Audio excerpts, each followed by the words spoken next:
ಸಣ್ಣದಾಗಿನೇ ಅದನ್ನ ಬೋಧನೆ ಮಾಡ್ತಾನೆ. ಬಟ್ ಒಂದ್ ಸಂದರ್ಭದಲ್ಲಿ ಏನಾಗ್ತಪ್ಪ ಅಂತಂದ್ರ ಆ ತಂದೆಯು ಸಾಲ ಮಾಡಿದ್ದಾನೆ. ಆ ಸಾಲ ಮಾಡಿದಾಗ ಸಾಲಗಾರರು ಫೋನ್ ಹಚ್ತಾರೆ.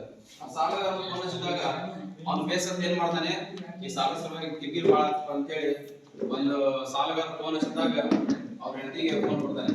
ಹಿಂಗ ನಾನು ಹೊರಗೋಗಿ ಅಂತ ಹೇಳ್ಬಿಡು ಅಂತೇಳಿ ಆ ಹೆಂಡತಿಗೆ ಅದನ್ನ ಹೇಳ್ತಾನೆ. ಆ ಮಗು ಈ ಎಲ್ಲಾ ಸಂದರ್ಭಗಳನ್ನ ನೋಡ್ತಾ ಇರುತ್ತೆ.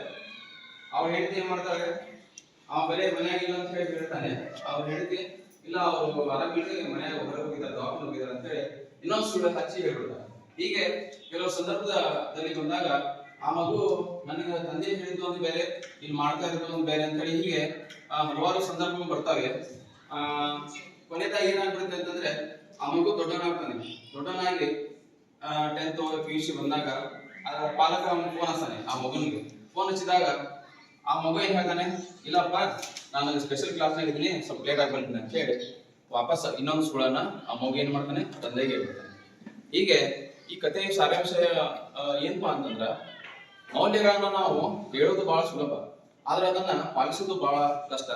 ಅದಕ್ಕೆ ಮೌಲ್ಯವನ್ನು ಹೇಳೋದಕ್ಕಿಂತ ನಾವು ಮಾಡಿ ತೋರಿಸ್ಬೇಕು, ಅಂದಾಗೆ ಆ ಮೌಲ್ಯದ ಒಂದು ಬೆಲೆ ಅನ್ನೋದನ್ನ ಈ ಒಂದು ಚಿಂತನೆ ಮೂಲಕ ನಾನು ಹೇಳ್ಕೊಡ್ತೇನೆ. ಒಬ್ಬ ಖ್ಯಾತ ಇಂಗ್ಲಿಷ್ ರೈಟರ್ ಹೇಳ್ತಾನೆ, don't tell your son go to moon, don't tell your son go to moon, first you go to moon and invite him. ಅಂದ್ರೆ ನೀವು ಮೊದಲು ಹೋಗು, ಆಮೇಲೆ ಅವನ ಕರಿ ಅನ್ನೋದನ್ನ ಈ ಒಂದು ಚಿಂತನೆ ಮೂಲಕ ನನಗೆ ಅವಕಾಶ ಮಾಡಿಕೊಟ್ಟ ಸರ್ಗೆ ನಾನು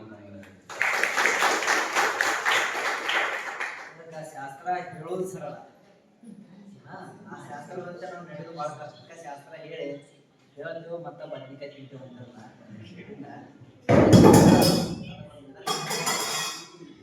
ಮಾನಸಿಕವಾಗಿ ಚಿಂತನೆ ಮೂಲಕ ಮೌಲ್ಯಗಳನ್ನು ನಾವು ಹೆಂಗೆ ಅಳವಡಿಸ್ಕೋಬೇಕು ಅಂತ ಧನ್ಯವಾದಗಳು. ಈಗ